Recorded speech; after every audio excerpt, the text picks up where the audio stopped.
Students, welcome back to my channel. Exercise 5.1 question number 14। ये आपको एक फिगर गिवन है जिसमें से बताएंगे ऑब्ट्यूज वर्टिकली ऑपोजिट एंगल कौन सा है।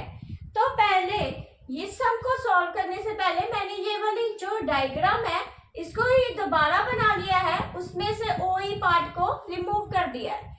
तो वर्टिकली ऑपोजिट एंगल क्या होता है? तो वर्टिकली जैसे ये दो लाइनें कट कर रही है तो उसका ये एंगल इस एंगल के इक्वल होगा और ये जो एंगल है वो इस एंगल के इक्वल होगा, तो उसको बोलते हैं वर्टिकली ऑपोजिट एंगल।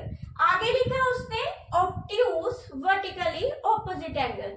तो ये जो पार्ट है यहाँ से लेके यहाँ तक ये 90 से नीचे का आ रहा है, तो इसको बोलेंगे एक्यूट एंगल। तो ये एक्यूट के इक्वल हो जाएगा और ये जो पार्ट आ रहा है ये 90 से बड़ा है, इसको बोलेंगे ऑब्ट्यूज वर्टिकली ऑपोजिट एंगल। तो ये एंगल किसके इक्वल हो जाएगा? इस एंगल के इक्वल। तो इसको एक और एग्जांपल से देखते हैं। जैसे ये 90 डिग्री का एंगल स्ट्रेट है, तो एक्यूट एंगल क्या होते हैं? जो 90 से छोटे हो। तो उसमें से ये देखो, अगर मैंने यहाँ पे कोई एंगल ले लिया जो इस लाइन के नीचे झुका हो, तो ये सारे एंगल क्या है? Acute angle. तो इसको एक्यूट एंगल बोल देते हैं। और ऑब्ट्यूज एंगल क्या होता है? जो 90 से बड़े हो। तो इसको हम जैसे ऐसे लिख ले तो ये 90 से बड़ा हो जाएगा, 90 यहाँ पे है तो ये 90 से इस साइड की तरफ झुक जाएगा, इसको बोलते हैं ऑब्ट्यूज एंगल। अब इस फिगर में देखो तो ये 90 से नीचे है क्योंकि ये छोटा एंगल बन रहा है, और ये जो एंगल है यहाँ से लेके यहाँ तक ये क्या बन रहा है? Obtuse angle. तो इसलिए जो AOD है वो किसके इक्वल हो जाएगा? BOC के। तो फर्स्ट का आंसर लिखेंगे AOD इक्वल टू BOC। तो फर्स्ट पार्ट का आंसर आ गया हमारे पास AOD इक्वल टू एंगल किसके है? BOC के। और देखते हैं एडजेसेंट कॉम्प्लीमेंट्री एंगल। तो एडजेसेंट एंगल कौन सा होता है? BOE में जो BOA और AOE दिया है ये है एडजेसेंट एंगल। तो मैंने इसको सेपरेटली यहाँ पे बना लिया है। तो इसमें से O क्या है? Common vertex.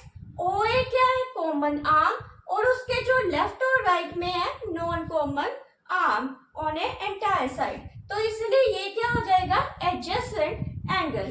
तो इसमें लिखा है एडजेसेंट कॉम्प्लीमेंट्री एंगल। तो जो दो एंगल का प्लस है वो 90 होना चाहिए। तो ये देखो, ये एंगल प्लस ये एंगल और ये एडजेसेंट भी बना रहा है, तो इसको क्या बोलेंगे? Adjacent complementary angle. तो इसमें क्या लिखेंगे? BOA और AOE। तो यहाँ पे आंसर आ जाएगा हमारे पास BOA और एंगल कौन सा है? AOE। थर्ड पार्ट में देखते हैं इक्वली सप्लीमेंट्री एंगल। तो सप्लीमेंट्री एंगल कौन सा हो जाएगा? अगर ये जो लाइन है BOE और EOD, तो इसको भी डायग्राम सेपरेट बना लेते हैं। BOD और यहाँ पे ले लेते हैं E लाइन। तो उसने सप्लीमेंट्री एंगल बोला है। सप्लीमेंट्री एंगल क्या होता है? जिन दो एंगल का प्लस करने पे 180 बन जाए। तो ये देखो, अगर ये दो एंगल लिए जैसे BOE ये 90 डिग्री का है और EOD ये भी 90 डिग्री का है, तो ये दोनों एंगल को अगर प्लस करें तो ये 180 बन रहा है। तो उसने बोला इक्वल, तो पहले तो ये इक्वल ही आ गए, दोनों 90 है। सप्लीमेंट्री का मतलब होता है 180, तो इन दोनों को प्लस किया तो 180 भी बन रहा है। तो ये लिखेंगे आंसर हम BOE और एंगल EOD।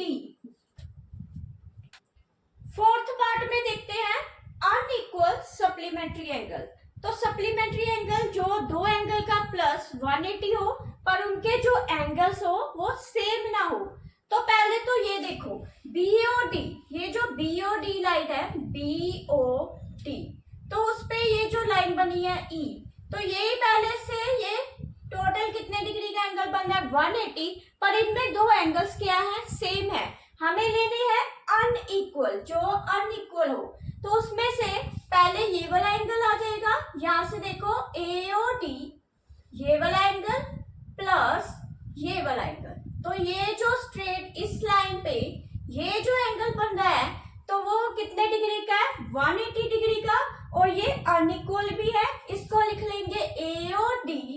दूसरा DOC। तो यहाँ पे आंसर आ जाएगा AOD और एंगल कौन सा है DOC। ऐसे ही हम ये दूसरा देखते हैं, इसको इरेज कर देती हूं मैं। अब नीचे की तरफ ये जो स्ट्रेट लाइन है इसका ये दो एंगल, ये भी अनइक्वली बन रहा है और ये 180 का एंगल बन रहा है, इसको लिख लेंगे BOA और BOC। तो यहाँ पे आ जाएगा BOA और angle BOC। Adjacent angle do not form a linear pair. तो एडजेसेंट एंगल बताएंगे जो लीनियर पेयर में ना हो। तो एडजेसेंट एंगल क्या है, ये देखो इतना पार्ट, ये पार्ट है जो यहाँ पे A BOA, यहाँ पे E, ये एडजेसेंट एंगल है। तो एडजेसेंट एंगल भी है और ये लीनियर पेयर भी नहीं बना रहा, इन दोनों को प्लस करें तो 90 डिग्री बन रहा है। एडजेसेंट एंगल क्या है, क्योंकि ये BOA और AOE में कॉमन वर्टेक्स है O और AO कॉमन आर्म्स दी हुई है और ये दो नॉन कॉमन आर्म है, तो ये एडजेसेंट एंगल है। तो इसको लिखेंगे हम BOA और एंगल AOE। ऐसे ही ये एंगल AOD में भी एक कॉमन आर्म आ रही है OE, ये भी एडजेसेंट एंगल बनाएगा। इसको लिख लेते हैं AOE, मतलब AOE और EOD और एंगल EOD। ये एडजेसेंट भी है क्योंकि देखो AOD में कॉमन आर्म दी है OEO और कॉमन वर्टेक्स दिया है O और नॉन कॉमन आर्म दी है OA और OD। ऐसे ही हम नीचे वाले पार्ट में देखते हैं BOD में। BOD में ये क्या है, कॉमन आर्म, O क्या है, कॉमन वर्टेक्स, और ये OA OD क्या दिया हुआ है, नॉन कॉमन आर्म्स। तो इसको भी लिख लेते हैं BOC और एंगल कौन सा है COD।